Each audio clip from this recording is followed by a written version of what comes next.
बचपन, जवानी, अधेड़ी और बुढ़ापा माता पार्वती ने भगवान शिव को देना चाहा 4 पूजन कर।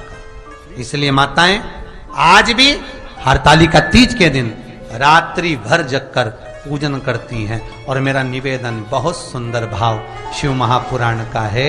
माताओं, अगर आप हरतालिका तीज का व्रत नहीं भी करती हो तो आपसे निवेदन है, किसी भी 5 वृक्ष की पत्तियां तोड़कर, किसी भी 5 वृक्ष की पत्तियां तोड़कर किसी भी शंकर मंदिर में प्रदोष काल से लेकर ब्रह्म मुहूर्त तक शंकर को कभी भी चढ़ा देना। महाराज, शास्त्र कहता है मन की कामना शिव पूरा करते हैं, अखंड सौभाग्य देते हैं, रिद्धि सिद्धि घर में प्रवेश करते हैं। 5 वृक्ष की पत्तियां, कोई से भी वृक्ष की,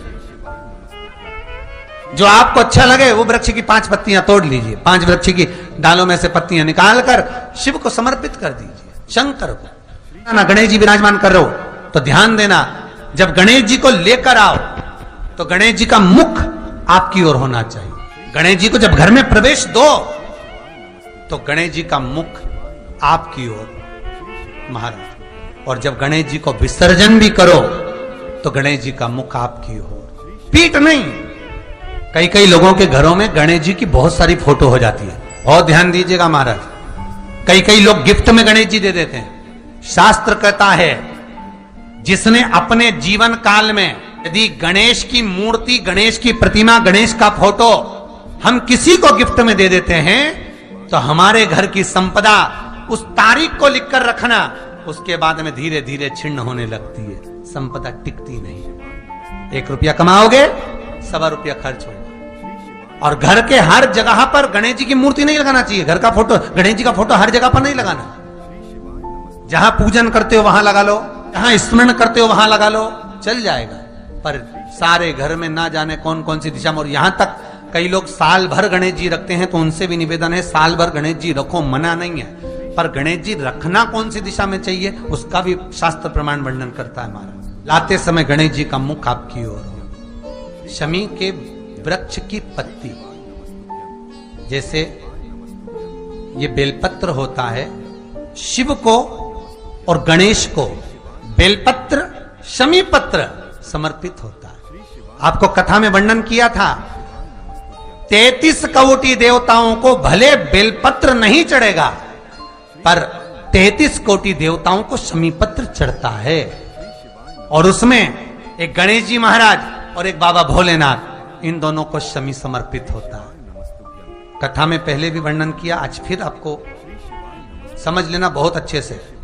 जो आपको करना है रिद्धि सिद्धि पाने के लिए, संपदा को बढ़ाने के लिए। शिव महापुराण की कथा कहती है, और गणेश चरित्र अपन श्रवण कर रहे हैं, जिसके घर में संपदा की कमी पड़ती हो, बीमारियां ज्यादा फैल रही हो, बहुत कष्ट हो महाराज, बहुत ज्यादा दुखी हो महाराज, कोई काम नहीं बन रहा, बहुत तकलीफ में हो, तो शमी पत्र, शमी की पत्ती, जहां गणेश जी का स्थान है वहां पर 5 शमी पत्र 5 समर्पित करें, और शंकर जी के ऊपर 3 शमी पत्र समर्पित करें। बहुत ध्यान देना, 5 शमी पत्र जहां गणेश जी का स्थान है शिवलिंग में वहां समर्पित करें, 3 शमी पत्र शिवलिंग के ऊपर समर्पित करें। 1 शमी पत्र शंकर जी की चौखट पर लेफ्ट भाग में, जाते समय आपका उल्टा हाथ, जब मंदिर से निकलो तो उल्टे हाथ पर लेफ्ट भाग में शंकर जी की चौखट पर समर्पित करें 1 शमी पत्र। और महाराज घी का दिया जहां लेफ्ट भाग में आपने शमी पत्र रखा है, मंदिर में ना दिया लगाकर बाहर की ओर जहां शमी पत्र रखा है उसके ठीक साइड में एक घी का दिया लगा दीजिए। केवल गणेश चतुर्थी से लेकर अनंत चतुर्दशी तक गणेश पुराण कहती है, भगवान गणेश जी का, मोर ध्वज का, मयूर ध्वज गणेश का नाम लेकर जो ये दीप शमी पत्र चढ़ा देता है, उसके घर से कभी रिद्धि सिद्धि नहीं जाती, वैभव प्रतिष्ठा नहीं जाती। कर कर देखना, अगले साल तक आपका व्यापार कितना चलता है हमको बताना जरूर, करके देखो एक बार।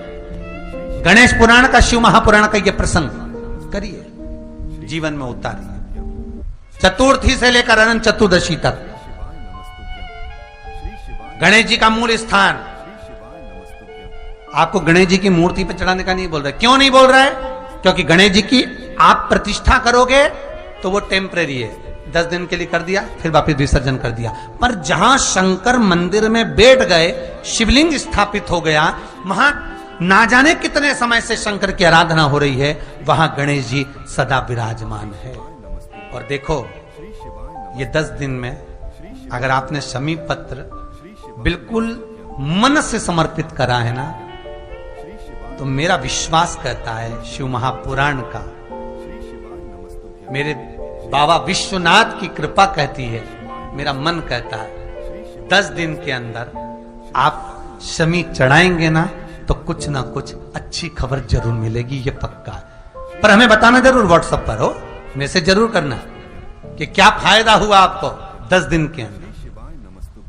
तीसरा क्रम, गणेश जी की मूर्ति जब लेकर आओ तो गले में जनेऊ के रूप में या कमर पर सर्प जरूर होना चाहिए। गणेश जी की मूर्ति में जनेऊ के रूप में सांप हो या कमर पर बंधा हुआ सांप हो, वो गणेश जी संपदा देने में पीछे हटते ही नहीं। गणेश जी की मूर्ति में कंधे पे जनेऊ के रूप में सांप हो या पेट पर, कमर पर सांप बंधा हो, तो संपदा देने में कमी नहीं रखेंगे, अपार संपदा। श्री गणेश शिव महापुराण की कथ्य सुन रहे हो, सोमवंशी परिवार के माध्यम से, हरदोई उत्तर प्रदेश वालों के माध्यम से गणेश जी तो विराजमान करे।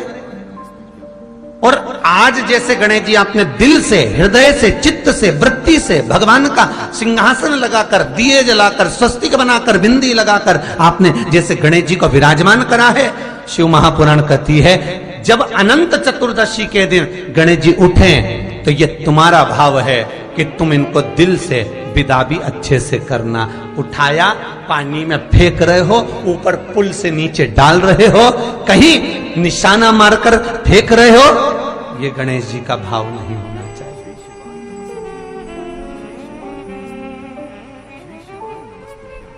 मैंने दिल्ली की दशा देखी है। एक बार 2 वर्ष पहले गणेश चतुर्थी के बाद दिल्ली में कथा थी और हमने देखा है कि पुल के पास में रोड के किनारे इतने गणेश की शायद हजारों लाखों गणेश जी पुल के किनारे पर रखे हुए थे। रोड के किनारे पर लोग वहां से चप्पल पहनकर जा रहे थे, गाड़ी लेकर जा रहे थे, सब चले जा रहे, और गणेश जी, ढेर सारे गणेश जी। गुप्ता परिवार हमको लेने के लिए आया था उस समय पर स्टेशन पर। हमने गुप्ता जी से कहा, जरा गाड़ी को रोकिए, आगे नगर निगम की गाड़ी खड़ी हुई थी, उसमें सारे गणेश जी को कचरे की गाड़ी में भरा जा रहा था। और विचार करो, 10 दिन पूजन करे हो और बाद में कचरे की गाड़ी में भेज देते हो, तो तुमको उसका फल मिलेगा। दिल से कहना, ईमानदारी से, आपकी चित्तवृत्ति में धारण कर कर। थोड़ा बुरा लगेगा आपको आज की कथा में, लग जाए,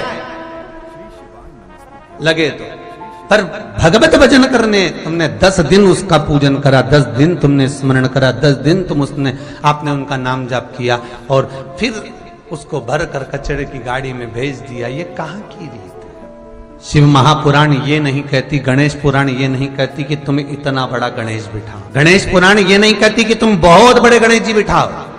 गणेश पुराण ये नहीं कहती कि तुम बहुत विशालतम गणेश जी का निर्माण कर कर उसको विराजमान करो। गणेश पुराण, शिव महापुराण ये नहीं कहती कि तुम इतने बड़े भी गणेश जी जो तुम्हारे पास में रखने की जगह ना हो, विसर्जन की जगह ना हो, तो ऐसे गणेश को घर में ना बिठाएं। शिव महापुराण तो यहां तक कहती है, गणेश पुराण तो यहां तक कहती है कि एक गोल सुपारी के लिए अगर गणेश जी बनाकर तुमने पूजन कर कर उसको भी जलाशय में विसर्जन कर दिया, नहीं कर सकते, किसी पेड़ के नीचे खड्डा खोद कर उसको रख कर उस पर पानी डाल दिया, वो भी विसर्जन माना जाएगा। पर रोड के किनारे पर रखकर उसका अपमान करो, ये शास्त्र नहीं कहता। शिव महापुराण के कुमार खंड में श्री वेदव्यास जी लिखते हैं, वेदव्यास जी वर्णन करते हैं कि जिसके घर में भगवान गणेश की नृत्य की मूर्ति लगी रहती है, उस घर में जितने भी परिवार के लोग रहते हैं वो कहीं ना कहीं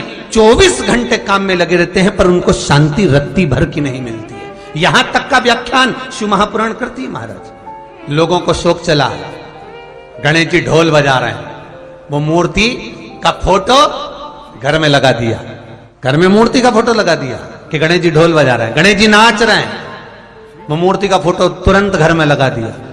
वेद व्यास जी ने कुमार खंड के अंदर वर्णन करा, यदि देवता की अपमानजनक मूर्ति या स्मरण पूजन का भाव अगर कहीं लगाया भी जाता है तो उस घर में शांति रत्ती भर की नहीं रहती है महाराज। यहां तक शिव महापुराण कहती है कि भगवान शंकर का शिवलिंग आप घर के अंदर रख सकते हो, भगवान शंकर का शिवलिंग घर में रखकर पूजन कर सकते हो, भगवान शंकर के शिवलिंग का आप स्मरण कर सकते हो, भगवान शंकर के शिवलिंग की आप पूजन कर सकते हो। पर शंकर, जब शिवपुराण खुद कह रही है कि शंकर का जो भौतिक स्वरूप है, शंकर का जो शारीरिक स्वरूप है, जैसे आप शिव महापुराण के पीछे जो बैनर देख रहे हो, इस बैनर में शंकर जी का जो स्वरूप दिखाया जा रहा है, ऐसी मूर्ति तप करने वाली, ऐसी मूर्ति आशीर्वाद देने वाली, ऐसी मूर्ति जो भगवान शंकर का मूल स्वरूप दर्शाती हो, ऐसी मूर्ति घर के अंदर नहीं रखी जाती। स्वयं शिव महापुराण करे, फिर वो मूर्ति छोटी हो चाहे बड़ी हो, फिर वो मूर्ति कितनी भी बड़ी आकृति की हो, शिव महापुराण की कथा कहती है। हां, शिवलिंग जो भगवान शंकर का एक मूल बिंदु है, भगवान शंकर का एक मूल बिंदु विराजमान है, भगवान शंकर का एक मूल बिंदु का निर्माणित है शिवलिंग।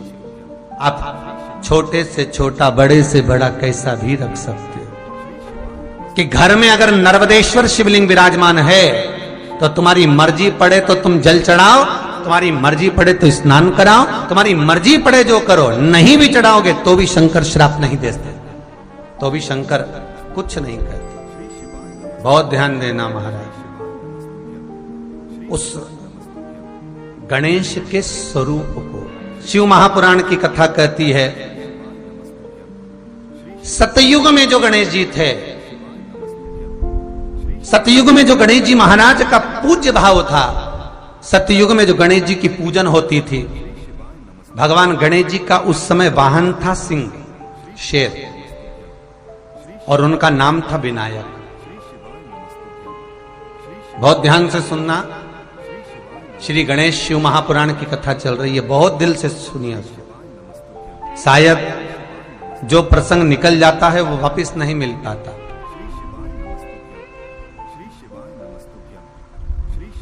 सतयुग में जो गणेश जी महाराज का पूजन किया गया, सतयुग में जो गणेश जी महाराज प्रकट हुए, सतयुग में जो गणेश जी का स्मरण करा गया, उनका वाहन है सिंह।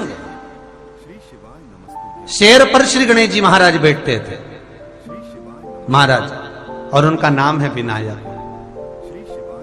त्रेता में जो गणेश जी महाराज का पूजन हुआ, श्री राम जी महाराज ने त्रेता में आकर जो विनायक का पूजन करा है, श्री गणेश जी महाराज का स्मरण करा है।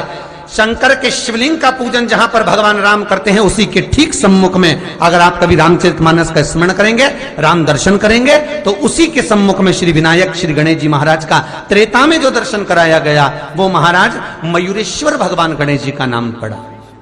क्या नाम पड़ा है? मयूरेश्वर। यहां पर भगवान गणेश जी का वाहन मोर हुआ, मयूर हुआ। बहुत ध्यान से सुनिए, राजा अनर्त को पिता ने श्राप दिया, 24 घड़ी के अंदर तू अगर पृथ्वी पर कहीं रहा तो जलकर भस्म हो जाएगा। राजा अनर्त उसी समय पर समुद्र में कूद गए। क्यों? क्योंकि राजा अनर्त के पिता ने कहा था भूमंडल पर, पृथ्वी पर कहीं रहेगा तो जल जाएगा, तो पानी में रहूंगा तो जलूंगा।